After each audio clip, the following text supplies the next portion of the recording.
I think one of the reasons you probably don't face a challenger from the Democratic town committees in our towns is the fact that you enjoy such strong bipartisan respect in the state legislature. You want to talk a bit about how you've built that up over the years and why it's there? Sure. I think it's important. First of all, right now the Democratic Party is in the majority in the legislature in Hartford, and significantly. They have what is referred to as a supermajority. As an example, in the House, I'm one of 37 Republicans in the minority versus 114 elected Democrats. There's no way that I would get anything done in Hartford if I didn't find a way to build relationships, develop respect, and work with the majority. I think that I've done that successfully because I have been able to get things done, get things accomplished. And I've done it because I've worked with people and I've gained the support to help me accomplish things. There was a recent gathering for me, and a number of my colleagues came to attend that gathering. That was one point that each of them commented on, that I'm noted in Hartford for having gained the respect of people across the aisle, and in large part it has enabled me to get things accomplished. And some of the things you've gotten accomplished have been with one of the other committees you serve on, which is the Public Safety Committee. So why don't you talk a bit about what you've done in that sphere? I actually serve on public health. Public health. And so I would say probably there's lots of issues that tie into public health, and they're really issues that matter to every resident of the state of Connecticut. One of the things I'm proudest of is that during my tenure on public health, I've worked very closely with officials from both Danbury Hospital as well as New Milford Hospital, and after years of their struggle to establish approval for a cardiac care unit, we were successful in getting that accomplished with them. And I think that was such a huge quality of life accomplishment that we worked because we collaborated, we worked together, both Republicans and Democrats, and we were able to get it accomplished for both hospitals in our area. It's made a world of difference to people who have heart conditions or people who have been under cardiac arrest, not having to travel an hour to get to a hospital that could properly treat them. It literally saves lives. And in terms of the public safety initiatives, why don't you talk a bit, because you've been active there as well? Yes. I focused strongly, and most of it comes out of the Transportation Committee because we have oversight of the Department of Motor Vehicle, but it does certainly tie in public safety as well, on issues that pertain to driving safety. I brought forward legislation going back almost 10 years now to implement a graduated driver's license program for our youngest, least experienced drivers, namely those that are 16 and 17 years old. Never my interest to take away the privilege for a 16 or 17-year-old to obtain a license. As a matter of fact, I encourage that because I think it's important that they gain that experience initially while they're still at home and typically under the supervision of a guardian or parent. But we know from analyzing nationwide statistics that the laws that we have implemented truly do save lives, and we have. So I can feel good about the role that I've played in that. We've taken it a step further, and earlier this year, because of the growing problem with people texting while they're driving, all ages, we've passed a law that prohibits texting while driving, and I think that that's something we can be proud of. I was there with Governor Rell when she signed that law into law, and I think it will go a long way to increasing public safety on our roads. And that protects everybody that's on them, not just the driver behind that wheel. Here in this area, we take a great deal of pride in our fabulous resource known as Candlewood Lake. And that's one of many natural resources that we as Connecticut residents enjoy. Why don't you talk a little bit about what the state has done and what you see as the challenges, particularly given the budget challenges or the fiscal challenges we face? We've had many challenges to not only protect the integrity of the quality of both Candlewood Lake, which in part is bordered by Brookfield along with 4 other towns in our region, but also Lake Lolanona, which is also a lake that's created part of a river by a hydroelectric dam. It's critically important that we do protect those as natural resources. They are part of the quality of life of our region, but they also provide great enjoyment and recreation to many people, not only those that live on the lake, but those who go to the lake to do boating and other kinds of activities. It's important that we also keep the people that are using those lakes for recreation safe.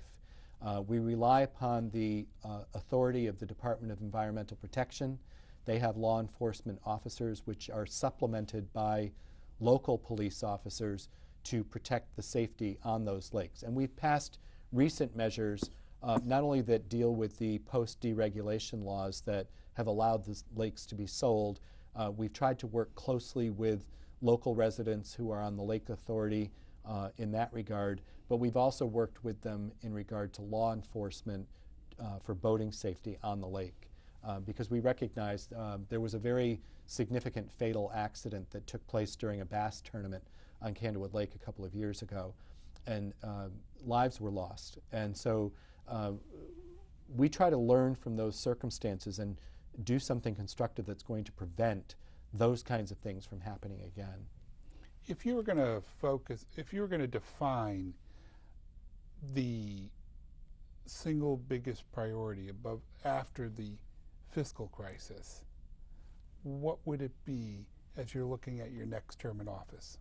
It's difficult to think of anything that doesn't have a fiscal note attached to it beyond the great challenges, the immense challenges of resolving the fiscal crisis in the state of Connecticut.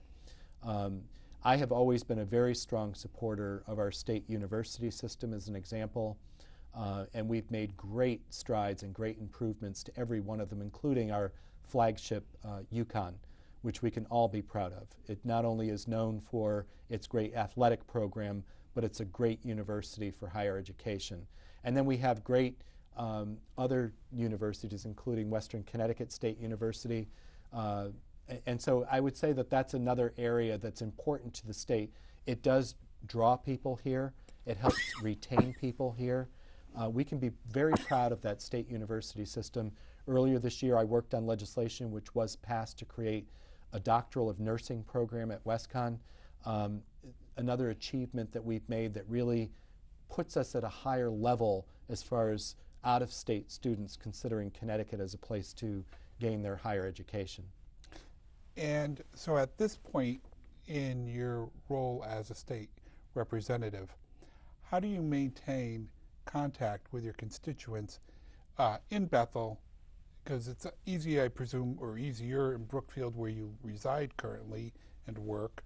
How do you maintain those relationships in Bethel as well?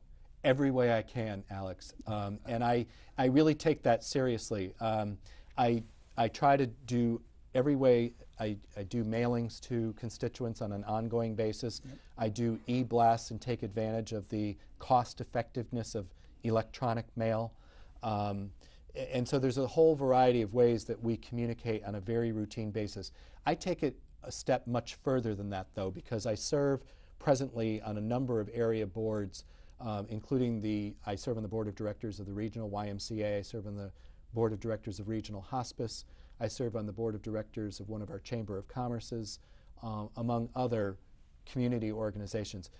It allows me to really get into the depth of the community, the fabric of our community, so that I know the true needs and the desires and the things that people are that are working on, things that they want to see happen to benefit the community.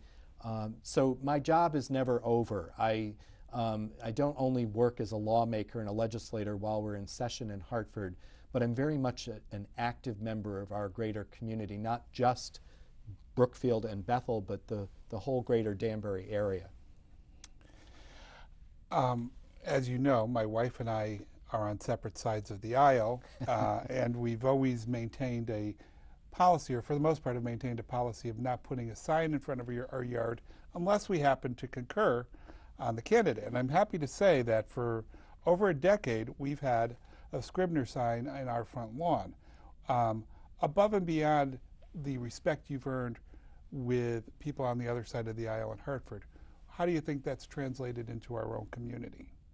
Well, I think that I have effectively, and I think a lot of it has to do with me being involved within the community. I have 3 children that go to our public schools, and so I'm an active parent in the school system. I go in on a voluntary basis, not just once a year, but on a routine basis to volunteer in the classroom.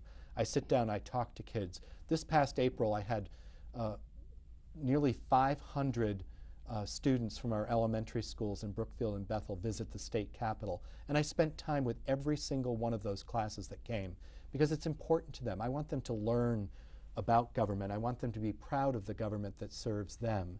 And I want them to feel like they're part of it. And I do that here at home. That's just one example. But again, I try to, I frequent local businesses. I strike up conversations with independent business owners. I make a practice of going out and meeting with corporate executives to find out what the real issues are that they're feeling and experiencing. Those things I do on an ongoing basis. And I go to senior centers and I talk to the seniors that go there. Try to find ways to help every single segment of our population. That's my way of learning more about the people that I serve so that I can serve them better.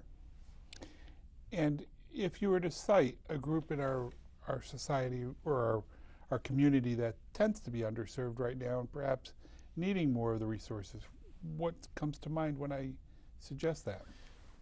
We have a growing homeless population, and I would tell you that most people that live in a community like Brookfield or Bethel may not even recognize that.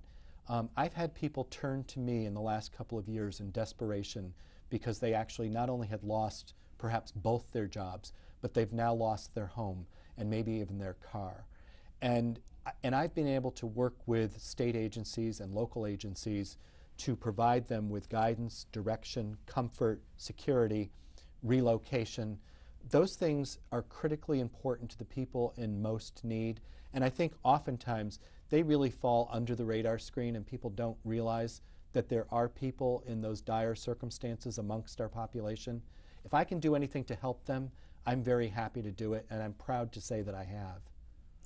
As we're approaching the end of our session here, I guess the question that I would have for you would be, what do you take the greatest pride in having done as a legislature, and as you look to the next session, what is your personal primary objective? One of the things I can say that I'm proudest of is that I have maintained a 100% voting and attendance record for 12 consecutive years. And when I say that, I don't say it because it's worthy of a trophy. It is worthy of the message to the voters that I serve, that I've been there for them. Their voice has never been lost. I've been there to represent their interests to the best of my ability on every single vote, every time we're in session. And I think probably beyond that, I currently hold 3 leadership positions in Hartford, ones that I've earned because I've gained the respect. That gives me a better opportunity and a stronger opportunity to serve the people well. Well, Dave, I want to thank you for joining us this evening. To our viewers, I hope you found this evening's session with Dave as informative and interesting as I have. I want to remind everybody that tonight's broadcast was brought to you by the Brookfield Republican Town Committee. And if you have questions for Dave or any of the candidates you see here or want to see here, please let us know at www.brookfieldgop.com. And for David, if you want to email him, you can email him at david.scribner@CGA, that's Connecticut General Assembly, .Connecticut, CT, that's spelled out, .gov. So with that, I thank you for joining us and look forward to our next presentation, Brookfield Today and Beyond. Thank you.